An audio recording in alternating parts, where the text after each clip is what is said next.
সামান্য দুটি উপকরণে দারুণ মজার একটি স্ন্যাক্সের রেসিপি নিয়ে বন্ধুদের মাঝে আমি আজ হাজির হয়েছি। সামান্য হাতে 5 থেকে 10 মিনিট সময় থাকলে খুবই মজাদার, ক্রাঞ্চি এবং মুচমুচে লোভনীয় আজকের এই রেসিপি। সামান্য একটি আলু আর এক বাটি সুজি থাকলেই হবে।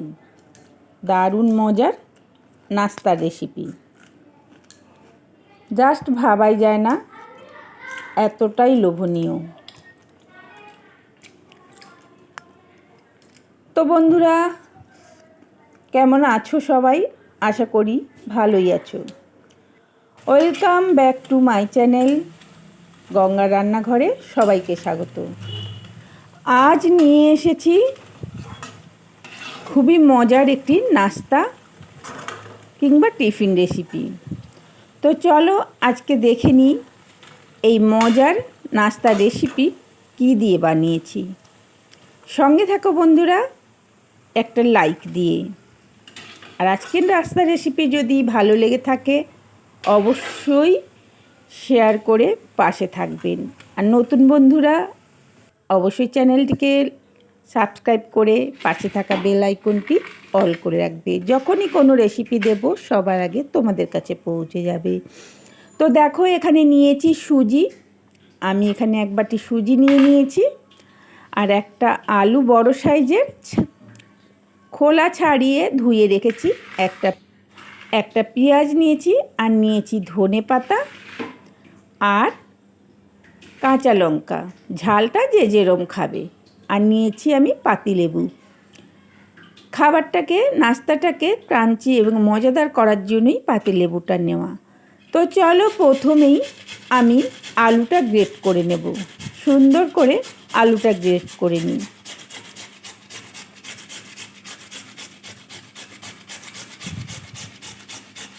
সামান্য হাতে 10-5 মিনিট সময় থাকলেই আজকের এই নাস্তার রেসিপিটা কিন্তু বানানো যাবে। চটজলদি নাস্তা, খুব সহজেই এবং খুবই অল্প উপকরণ দিয়ে, বাড়িতে থাকা সামান্য কয়েকটি জিনিস দিয়েই দারুণ স্বাদের একটি নাস্তা।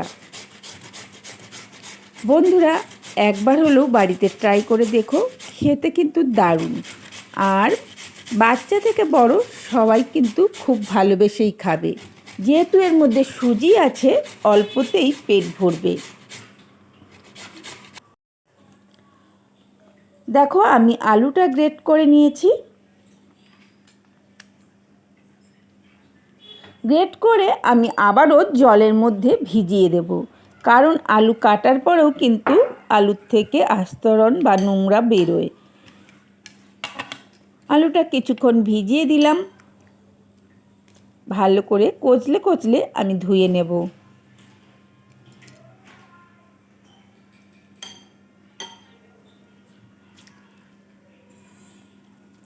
আলুটা এইভাবে চেপে চেপে তুলে নেব, যাতে জল না থাকে, তাহলে কিন্তু রেসিপিটা বানাতে আমার সুবিধে হবে। তো প্রথমেই দিয়ে দেবো এক বাটি সুজি। একটা থালের মধ্যে ঢেলে নিলাম।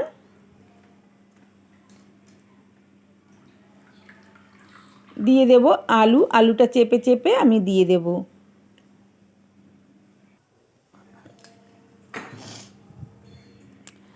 এখানে দেখো আমি ধনে পাতাটা ছোট ছোট করে কেটে রেখেছিলাম, ধনে পাতাটা দিয়ে দিলাম।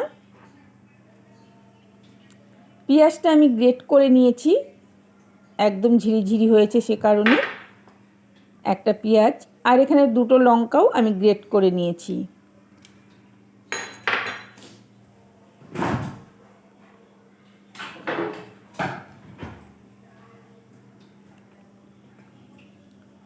এখানে দিয়ে দেব আদা আর রসুনের পেস্ট, হাফ চামচের মতো।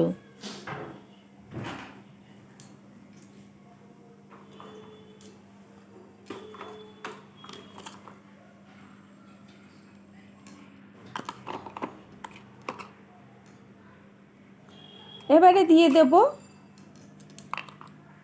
হলুদ, নুন আর গুঁড়ো লঙ্কা।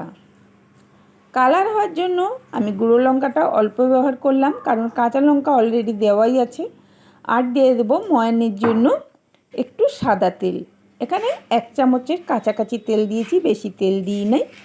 এবার মিশ্রণটাকে ভালো করে মিশিয়ে নেব। আমি কোনো জল ব্যবহার করব না। আলু আর পেঁয়াজের যেটুকুনি জল আছে তাতেই কিন্তু আমার সুজিটা মাখানো হয়ে যাবে। দেখতে থাকো বন্ধুরা, এখানে কোনো রকমের আমি আর জল ব্যবহার করব না, কারণ নুন দেওয়া যেহেতু আছে এর থেকে এমনিতেই জল বেরোবে আলুর থেকে। ওই আলুর জলেই আমার সুজিটা ভিজে যাবে।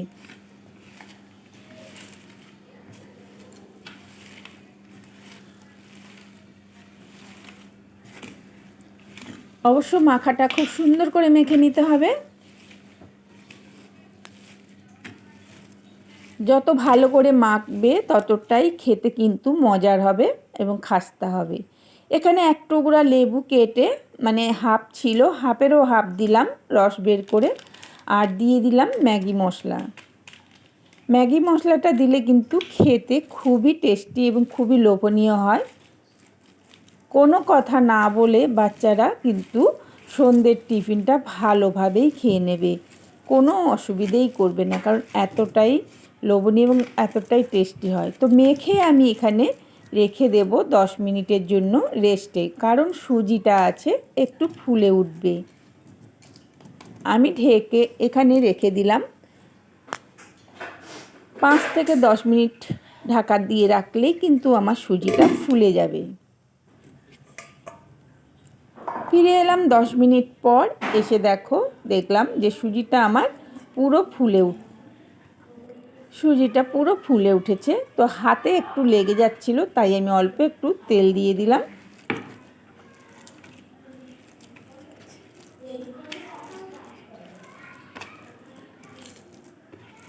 এবারে হাতেই এটা বানিয়ে নেব হাতের সাহায্যে। একটুখানি এখানে আর একটা জিনিস দেব, সেটা হচ্ছে চিলি ফ্লেক্স। আমি 2টো লঙ্কা ভেজে আগেই গুঁড়ো করে রেখেছিলাম। এই লঙ্কা মানে চিলি ফ্লেক্সটা দিলে না খুব ভালো লাগে খেতে, বিশেষ করে ভাজার সময় এর গন্ধটা খুব ভালো বেরোয়।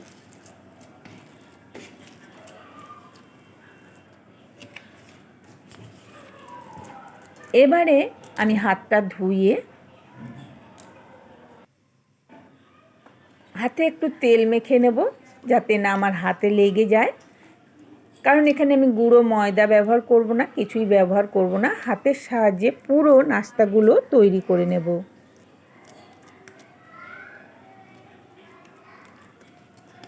যে কোনো শেপ দিতে পারো তোমরা। আমি এইভাবে চ্যাপ্টা শেপ দিলাম, তোমরা যে কোনো শেপ দিয়ে বানিয়ে নিতে পারো। সামান্য 2টি উপকরণ দিয়ে কত সুন্দর একটি নাস্তার রেসিপি, খুবই লোভনীয়, খেতেও কিন্তু দারুণ লাগে। একবার হলেও বন্ধুরা বানিয়ে দেখো বাড়িতে, কিছুই লাগে না। আমি এখানে সুজি ব্যবহার করেছি, তোমরা চাইলে এখানে আটা ময়দাও ব্যবহার করতে পারো। আলু দিয়ে এই রেসিপিটা কিন্তু ভীষণই মজার। কাঁচা আলু দিয়ে সুজি দিয়ে যে এত সুন্দর একটি নাস্তা হয়, না দেখলে বিশ্বাসই হবে না। একবার অন্তত বানিয়ে খেয়ে তারপরে কমেন্ট করো, তাহলেই বুঝতে পারবে। তো দেখো, কথা বলতে বলতে আমি সবগুলো বানিয়ে নিয়েছি। কতটা সুন্দর দেখাচ্ছে।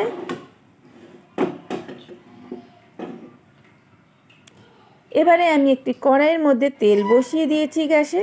তেলটা গরম হতে হতে আমি এখানে নাস্তাগুলোর ওপরে একটু করে কালো জিরে দিয়ে দেব। কালো জিরেটা ভাজার পরে কিন্তু খেতে দারুণ লাগে। অল্প অল্প করে কালো জিরে দিয়ে দিলাম, দেখতে আরও লোভনীয় হয়ে গেল। এবারে আমি একে একে ভেজে নেব। তেলটা কিন্তু গরম হয়ে গেছে।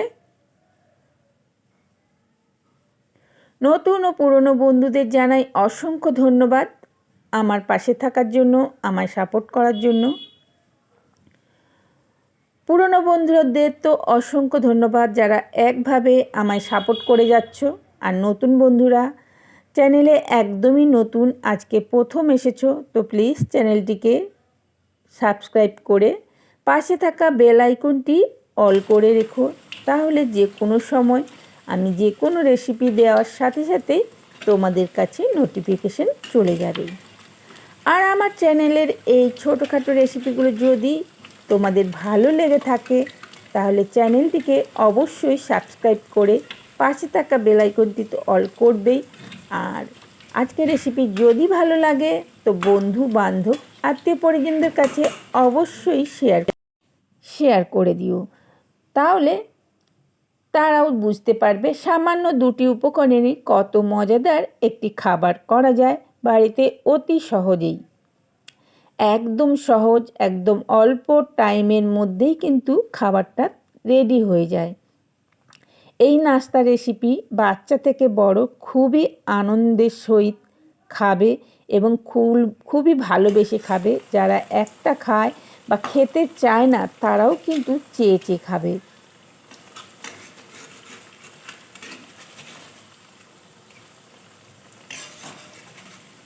কথা বলতে বলতে আমার প্রথমেরগুলো তো ভাজা হয়ে গেছে, এটা আমি বাকিগুলো দিয়ে ভেজে নিচ্ছি। তো দু পিঠ আমি ভালো করে লাল লাল করে ভেজে তুলে নেব। তো এটাও আমার হয়ে গেছে, দেখো আমি এবার তুলে নেব। এবার তুলে নিয়ে তোমাদের পরিবেশন করে দেখাচ্ছি কতটা লোভনীয় হয়েছে দেখতে।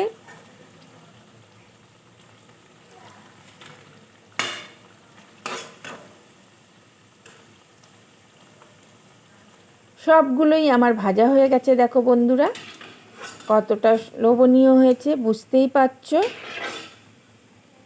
খেতেও কিন্তু দারুণ হয়েছে, একবার হলেও অবশ্যই বাড়িতে ট্রাই করো।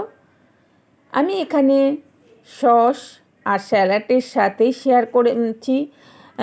স্যালাডের মধ্যে নিয়েছি শুধু পেঁয়াজ আর লঙ্কা, তোমরা চাইলে এখানে শসাও ব্যবহার করতে পারো। জাস্ট সন্ধ্যের টিফিনটা একদম জমে যাবে চায়ের সঙ্গে কিংবা কফির সঙ্গে। বন্ধুরা সবাই ভালো থেকো, সুস্থ থেকো।